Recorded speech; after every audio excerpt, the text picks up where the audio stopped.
Hi guys, this is Ableton Bible, and in this session we're going to be talking about rhythm and groove. So what is rhythm and groove?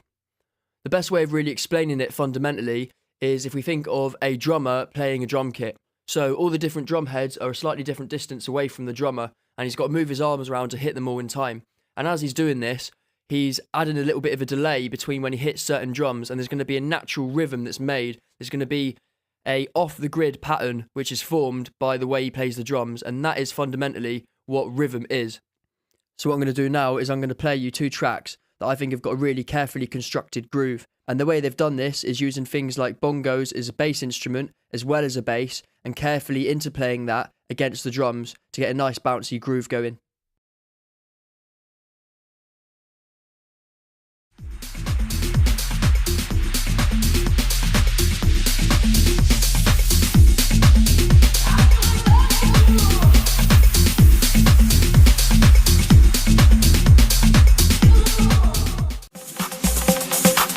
Everybody riding on.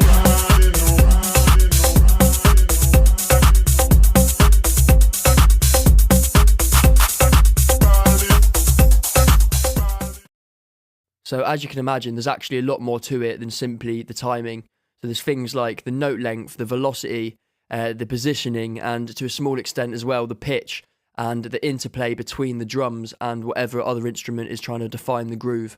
So groove isn't something that's easily measurable. It's more to do with a feeling and the danceability of a track. So a good way to test this is to turn off your monitors, listen to your track, listen to your bass, listen to how it works with your drums, and just sit back and think to yourself, would I dance to this? And if your answer is yes to that question, then you're well on your way to getting a decent electronic dance music track. Because as times have changed and electronic dance music's progressed, it's more about defining a groove and building a groove up over arrangement than it is about telling a story or getting a melody line across. So it's now a lot more about building a groove than it ever has been before, especially in the harder genres like tech house and techno. I'd also say this is probably one of the biggest areas of downfall for most producers. A lot of people can make a really good track, but they fail to be able to get that human feel back into it. It's easy for bands to do because they're playing actual instruments, but for electronic music producers, we've got every instrument under the sun that we could ever need in our DAW, and we've got a keyboard to play it. And a lot of the time, I know for a fact that most producers actually just click in on the piano roll rather than play it in. So we're completely losing that playability and that humanistic feel. So we've got to work really hard to get that feel back into the project by means of timing, pitch, velocity, and note length. So we're going to talk about this a little bit more in the melody session, but it's important to understand with rhythm and groove that it's the timing that matters over the pitch. So a good way to think about this is that the timing or the groove is what's going to get people to dance to the track, and the pitch changes is what's going to make it memorable. So if you think about your favourite tune and you hum it in your head, you're going to be humming it in time, which is going to be the thing that you're going to dance to, but it's the actual melody of it that's going to make it memorable. So it's a little bit of a trade-off between melodic complexity and rhythmical groove and interest. So I said that groove has a lot to do with the interplay between the drums and the bass or whatever the grooving instrument is. So just to show you this, I just want to show you that there's two different sort of main types of groove. What you've got is you've got driving groove, and then you've also got syncopated groove or syncopated rhythm. So here, these are our kick drums, okay? So as you can see, that's going to hit on each beat as expected. And what we've also got in a standard sort of house beat, or most sort of generic EDM beats, is we've got an 8th beat shaker or hi-hat. And then we've also got we've got clap on the 2 and the 4. And that's our basic sort of beat. So if we were to have a bass, put that down here, this could be looked at as being a driving groove. And what we can do is we can either put it back behind the beat slightly to give it a sluggish feel, or we can move it forward of the beat to give it a slightly more fast-paced and energetic driving feel. And that would be working with the groove, helping it pull it along. And what we mean by syncopated is you need to be weaving in and out of the drum rhythm, and it's going to be giving it a really shuffled or swung feel. So the way you do that is by avoiding the kick notes and the clap notes as well. So that means we don't want to be putting bass notes on the 1 and sometimes as well, you wouldn't want to put it on the 8th notes. So prime suspects are notes 2 and 4. So the main thing to take away here is that a syncopated rhythm is going to go against the drum's groove. It's going to go across it. So that means it's going to take up the small gaps in between the drums, and it's going to give it a really swung and shuffled feel. So it's going to completely avoid driving the beat by hitting on the 1. That doesn't mean it's going to necessarily be slower. It just means that it's going to oppose the rhythm of the drums rather than work with it.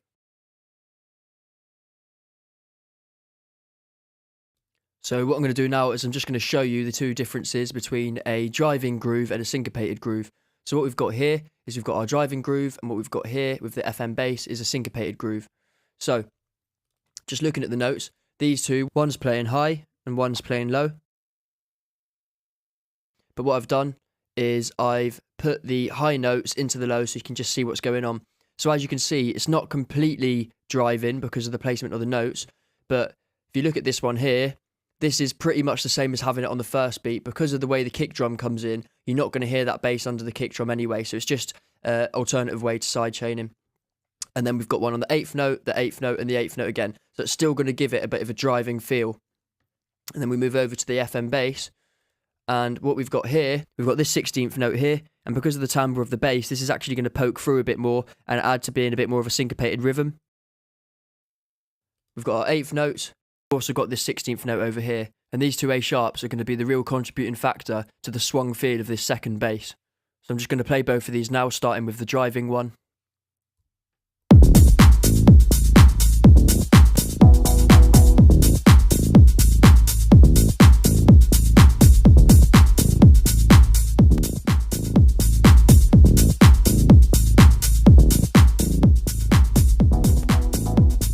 Show you that the interplay is so important. If I solo these, there's obviously going to be no sense of groove.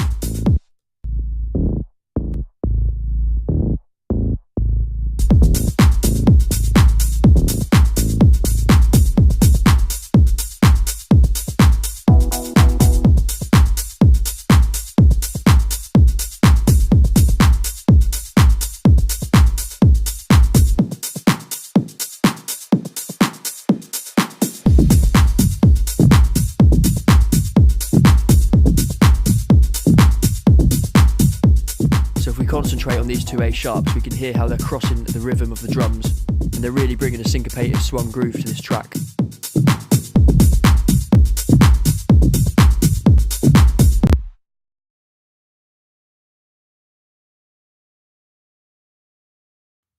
So now we're going to talk a little bit about the groove and the groove tool. So all this is really doing is pulling things on or off the grid and towards the next note played ever so slightly.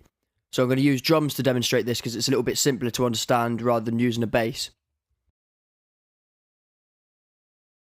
So what I've got here, I've just got a nice little set of drums to show you what's going on with groove, and then we're going to apply that to the bass. So we've got ourselves a few instruments. So the first thing I need to say is that it's when we're deviating away from the grid that we're going to start adding groove. So at the moment we've got this on a 16th note grid. So what this means is that each one of these blocks that you can see is a 16th note. So at the moment we've got quarter note kick drums, and what we could also do is we could put in an 8th note closed hi-hat. So I'll just play this.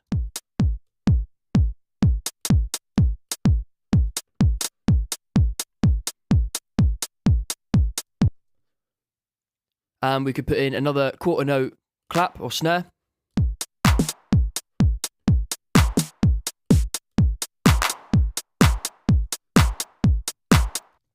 And we could also put in a 16th note hi-hat, so I'll just do that as well.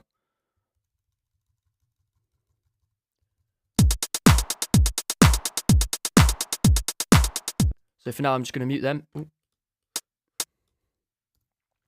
Okay, and what we can do by moving things on or off the grid, we can add a bit of swing. So we can give something a rushed feel by moving it forward.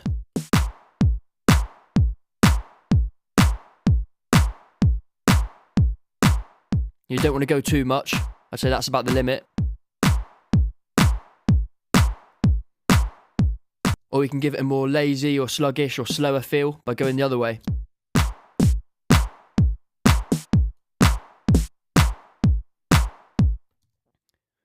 We don't necessarily have to do both of these. We could just do one, so we could just do the clap.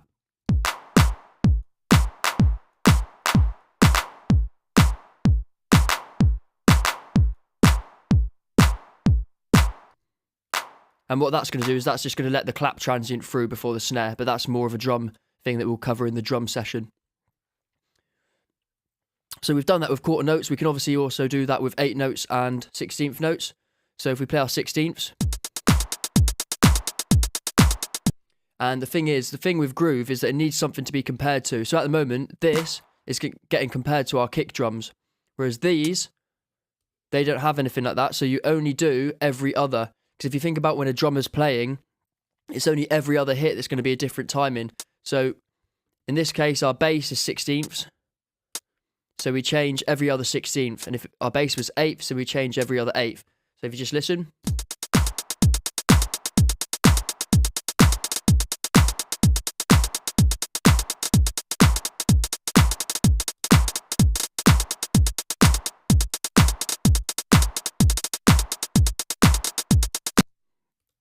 So that's a 16th swung groove there.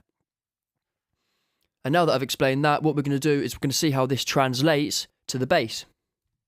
So here we've got the house bass, and really quickly I'm just going to go in and make sure that the velocity on this house bass is set all the way up, so I can show you a velocity trick later on, and just how important it is to finding a groove.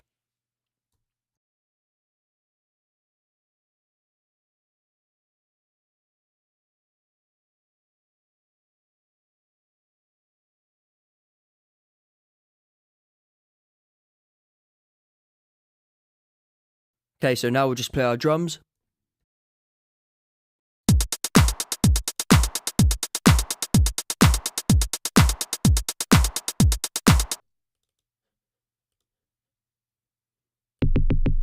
That's a little bit low. Too high, so we'll go for G0. So just going to put in a simple offbeat bass.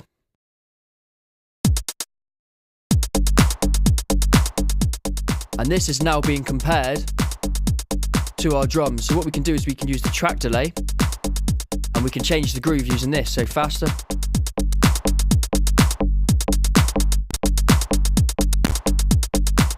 Obviously you don't want to go too crazy with this, so plus or minus about 15-20 milliseconds is fine.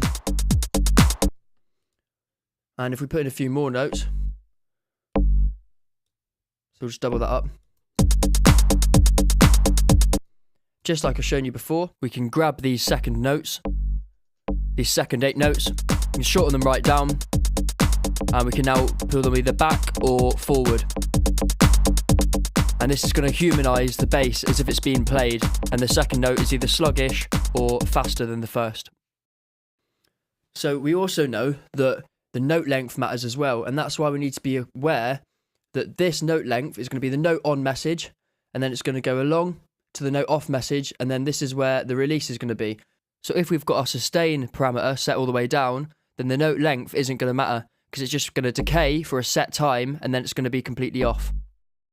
So we'll do 2 sustain notes, and we'll just play that. And you can hear that bass rumbling along. If we get rid of that sustain,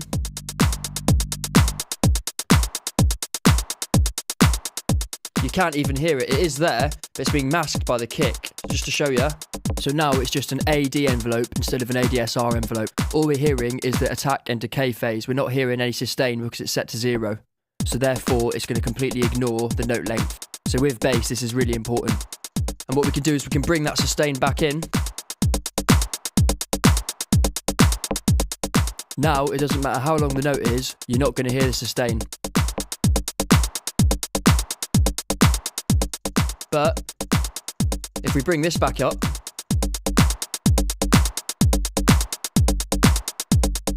what we can do now is add in extra parts with the sustain. So now it's going to play the whole thing. And we've added a bit of interplay between short and longer notes. And we can start to add a bit of swing. So notes that would be swung here, 16th notes. What we can do is we can select which notes we want to swing.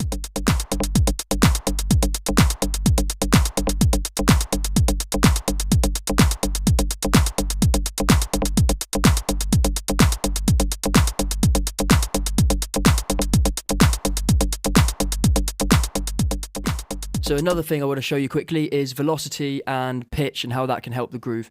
So we'll go back to our kit. In fact, what we'll do is we'll use something else. We'll go for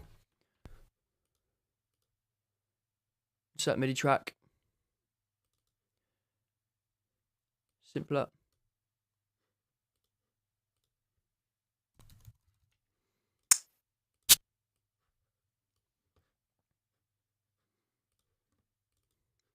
So what we can do now is we just program this in. And we'll loop that. I'll loop it there.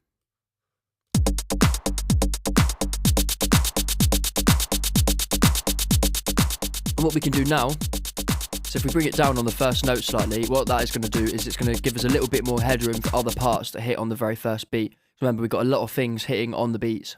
And what we can do now is we can set our velocities between each hat so they flow into the next hat, and it can ebb and flow. It can either raise up at the end or it can raise up at the start and help drive the track. So don't get too caught up with set methods when it comes to setting the velocities. Just have a little play with them, move a few up, move them down, see what works, and roll with that, because there's no set way of doing this. You just want to find something that works with your track and complements the groove.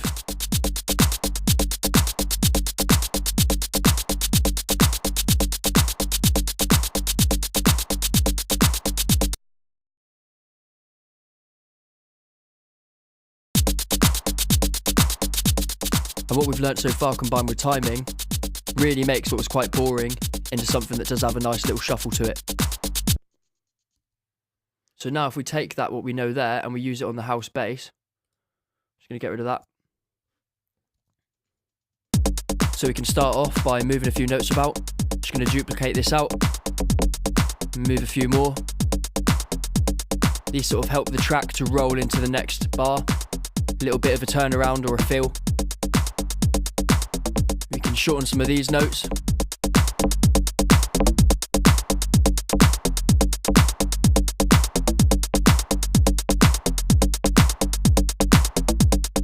And we can change the velocities a little bit, see what sounds good.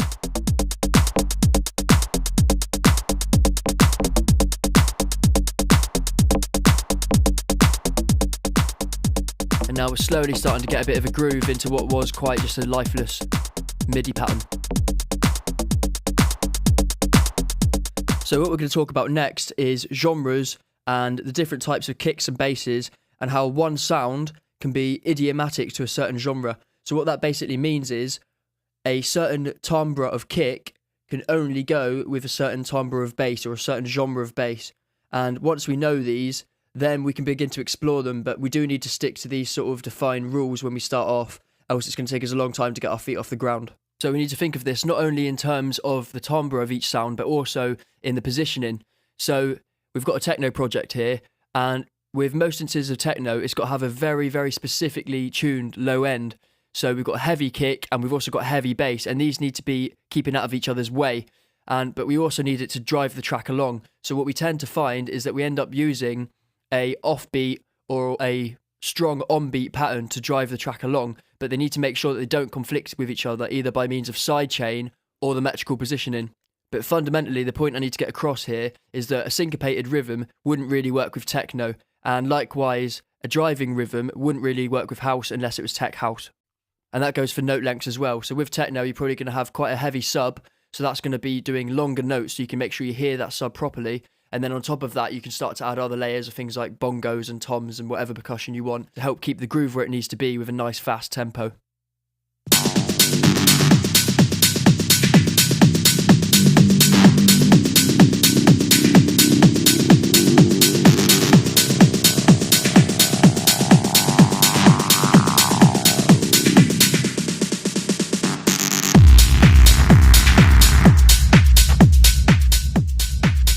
You can hear there we've got a very solid bottom end.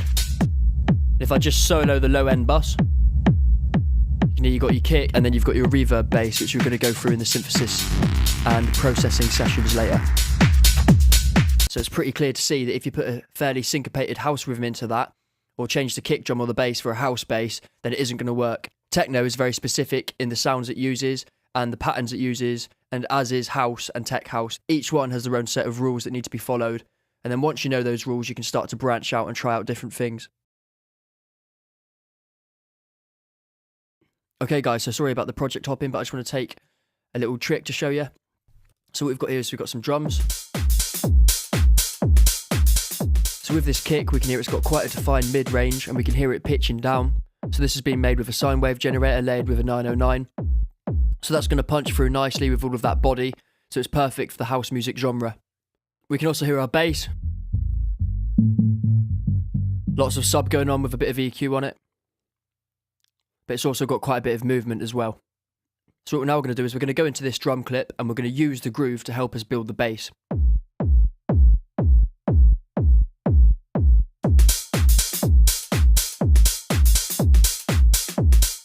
You can see we've got quite a lot of shuffle going on here.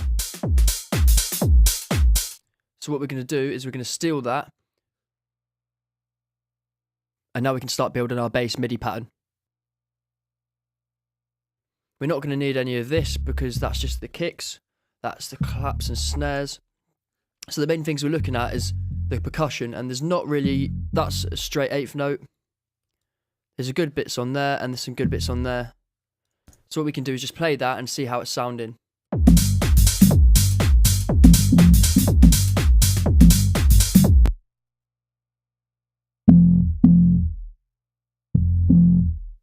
So there we go. I'm just going to take these down a bit.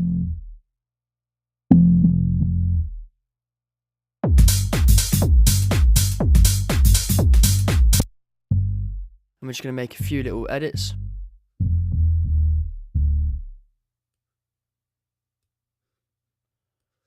Maybe we'll move that to the end.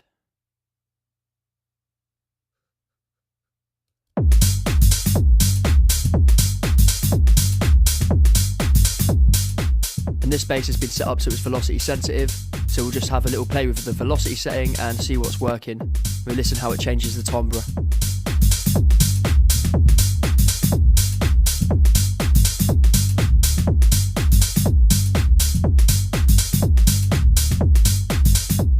So what we've done there is we've used the drums groove to make sure that our bass hits are in the right place, as you can see with these two here. So now I'm going to play this bass with and without the drums groove.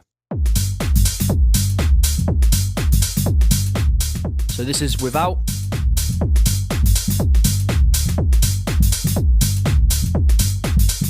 It's a little bit plain, and this is with.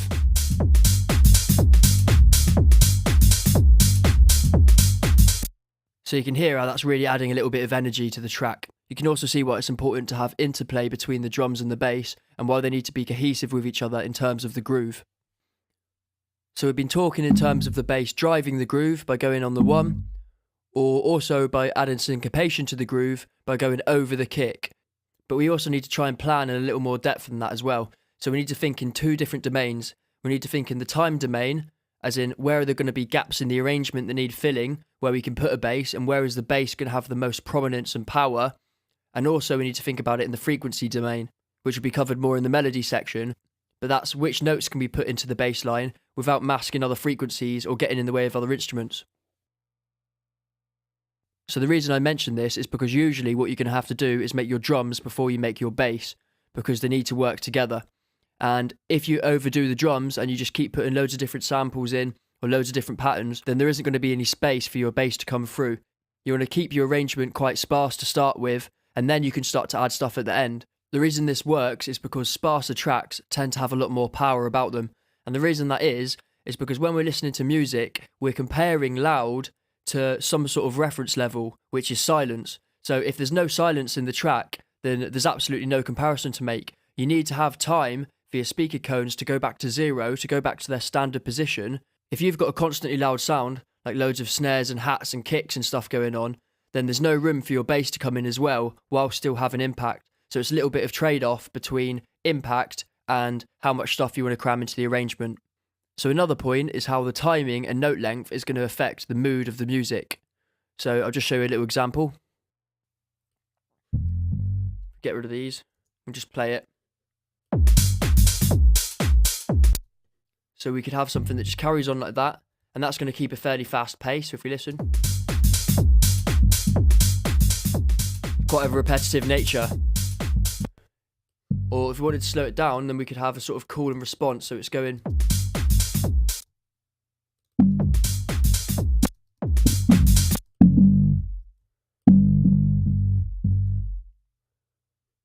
And then go back to what we had earlier. So this is going to now make the track feel slower in this second part.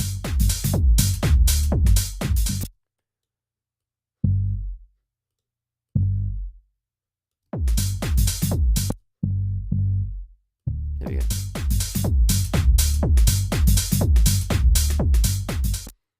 And what we can also do is reverse that and do a little bit of fiddling and completely change the groove again, just by bringing that more elongated note to the start rather than the end of the phrase. So I've just been messing around and this is what I've come up with.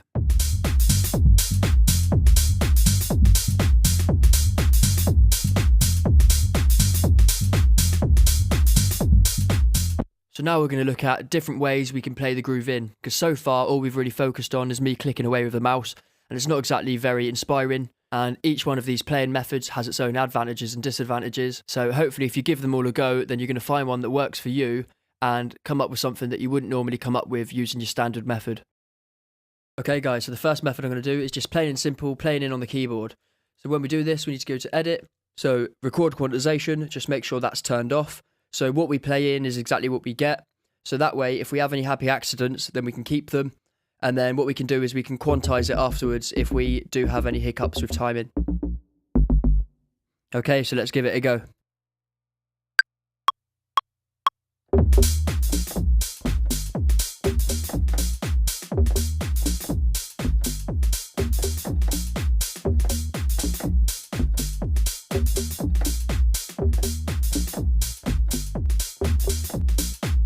I'm sure most of you must have guessed by now that I'm no piano virtuoso, but that's going to have to do.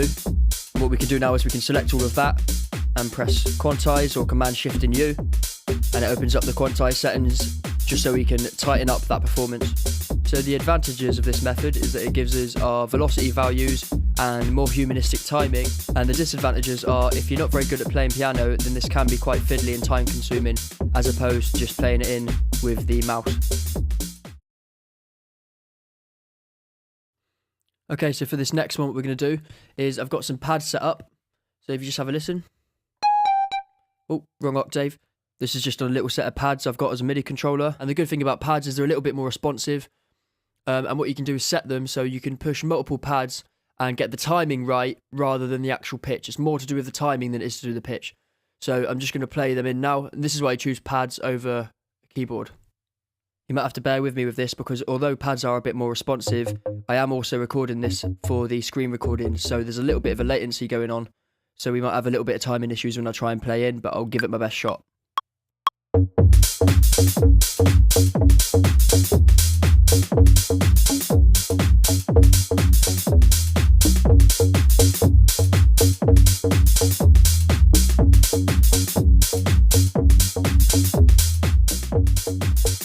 So like I said, with pads, they are a bit better for getting the responsiveness down and getting the timing right, and in some respects, push can actually be easier than a keyboard for getting down the bass melodies because of the way the pads are laid out with the smart sort of keyboard. It can just be a bit easier for non-musicians to get the melodies down.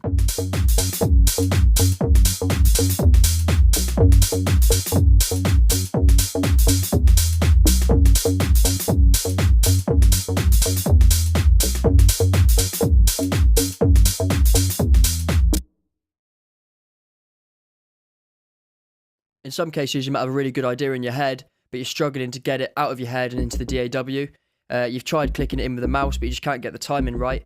So the next best thing is to slow the project right down and try and play it in slowly so you get the timing right, and then you can speed the project back up again. So let's slow this down to about 110.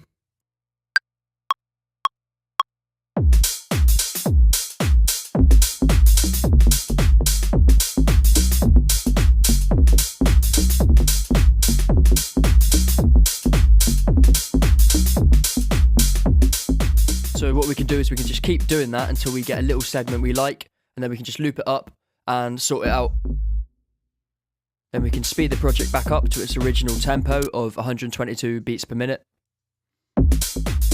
and just make a few little adjustments.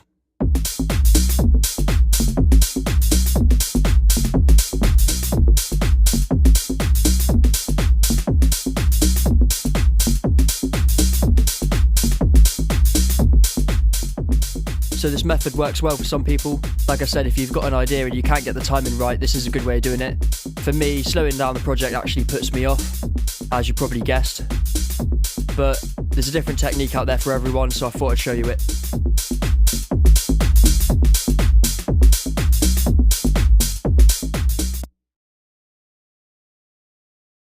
So the next one we're going to have a go at trying to do is humming. So what I need to do is create a new audio track. We'll just name that hum. And we need to go to the inputs output and we need to external in. Okay, so let's give it a go.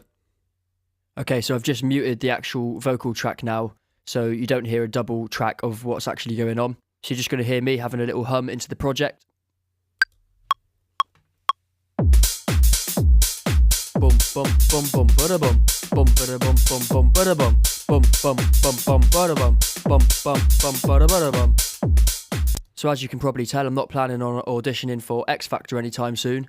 But either way, we've got what we need, which is the timing, and then things like the pitch and that we can work on afterwards. Bum bum bum bum bada bum bum bada bum bum bum bada bum. So now what we can do is we can take this and convert melody to a MIDI track. And the advantage of this is it gives us absolute millisecond precision with our voice to the note timing values. So it's chosen an instrument for us. So what we can now do is drag it over to our bass. And I think this is a much better way than slowing down the project to get your ideas down. The timing with this is absolutely impeccable, and so is the note length if you hum into it properly. It's just a case of sorting out things like the pitch, but it should also, as you can see, capture velocity as well. So this is a really, really good method, and it's a bit of an oblique strategy, a bit of a lateral way of thinking to get your bass melodies in.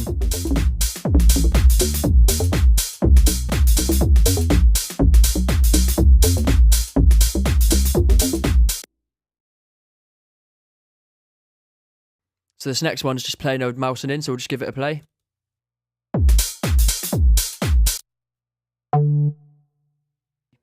So the advantages of this method is precision. So everything can be absolutely on the grid. The only bad thing about this is that there's absolutely no human feel to it. All the velocities will be the same, all the note lengths will be either quarter note or 16th or 8th note. There's no real sense of human feel or intuition when it comes to playing this in, but this is a really good way of coming with an idea that you know you can fit on the grid, or one that you can map out or see, and then you can just throw that idea down and you know it's going to work. And then you can start to go in and surgically edit things like note lengths, velocities, and whatever things you want to do to make it more human. And there's loads of different tools at your disposal, things like Max for Live and the MIDI effects, things like the scale, velocity, note length, and random plugins that can be used to give more of a non-linear and human feel to your MIDI programming. So as you can see here, what I know is that if I do this on-off beat pattern, which is a bit of a polyrhythmic pattern, I know this is going to give a sort of deep house sound. So because I know that, I can stick straight with the grid and just map out an idea really quickly using cut and paste to get my basic arrangement down, and then multiply it out so I've got a bigger loop to work with.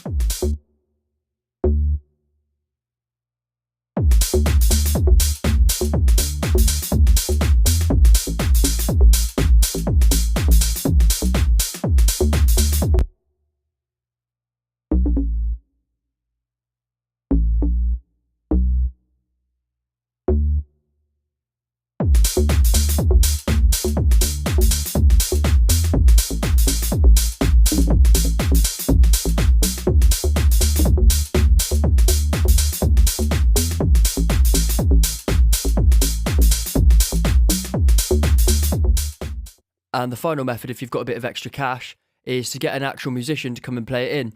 So that could be their actual instrument that you want within the track, because the actual acoustic instruments generally sound a lot more realistic and better. Or it could just be a case of you want a particular musician to play something in because you know they've got the dexterity with whatever they're using. For example, a keyboardist or a pianist. And then you can then run that through whatever plugins you want to run through to get that MIDI pattern into your project. So this would be quite a good thing for like a drummer to do with electronic drum pads. Or what you could do is just think about adding a velocity sensitive drum pad to your setup, just one, maybe two, and get some drumsticks so you can actually play rhythms in. So this would be a good thing for genres like tech house and techno, which have got loads of percussion in, and you want to be really intricate with your detail, with your timing and the velocities, then having a set of drumsticks and a drum pad handy to put in things like shakers and hats and claps and snares is going to be a whole lot better than programming it with the mouse. So what I want to do now is talk about Swing and Groove and the actual groove pool. So if we click here, we get access to the groove pool. We can right click and go and browse groove library, and we can actually use grooves. So we can add grooves to the drums or the bass. So if we listen,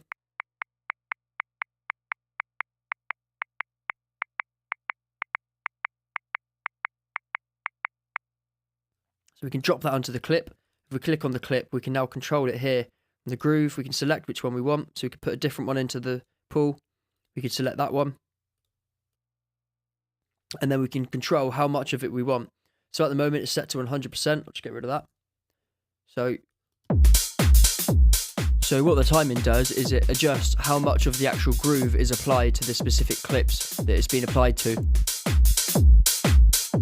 And what quantize does is that's going to quantize the beat to the 16th or to the bass prior to the timing being applied. So if you listen,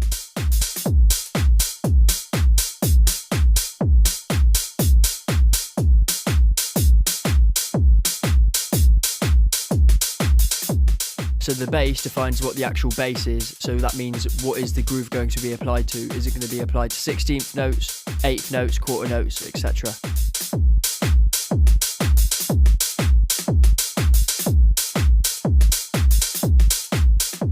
We've also got random, which just adds in a bit of randomness.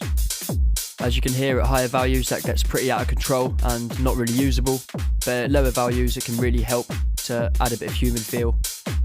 And we've also got velocity, which is going to add the velocity setting of this groove to the clip. So just to show you what that looks like, I'm going to insert a MIDI track, and we can actually pick this up and just drop it there.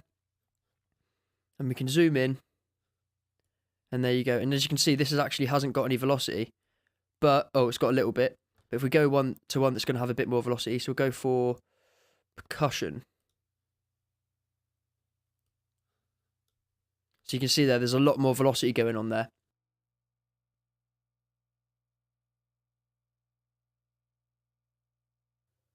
So to put this groove on the drums, we need to go down to the bottom left groove panel and select it in the groove selector for this clip.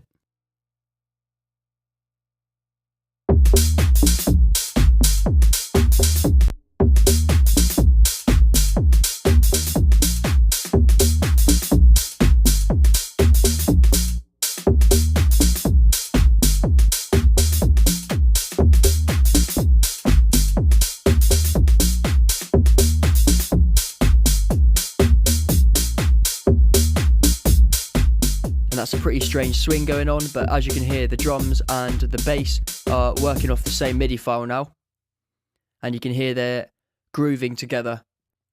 And what we can also do is we can extract a groove from the bass to use some elsewhere, so we could apply the bass groove to the drums. So we'll find the one that I hummed, because we can see this one has got all sorts of weird stuff going on. So what we can do is we can right click and extract grooves. And that's now been added to the groove library, so we can pick that up and we can drag that somewhere else, like onto this blank MIDI track, and we can see what the MIDI looks like from my humming. So that's captured the timing and the velocity values ready to be applied to anything else we want to within the project. So what I'm now going to do is I'm going to find a sample, just drop on a simpler and put on something short, like a hat or a clap or something. And I'm just going to tighten that up a little bit. And that's going to help us be able to hear what it actually sounds like. So we'll play the groove of the humming MIDI clip at the same time as the bass, just so you can see how accurate it is, and it's the same.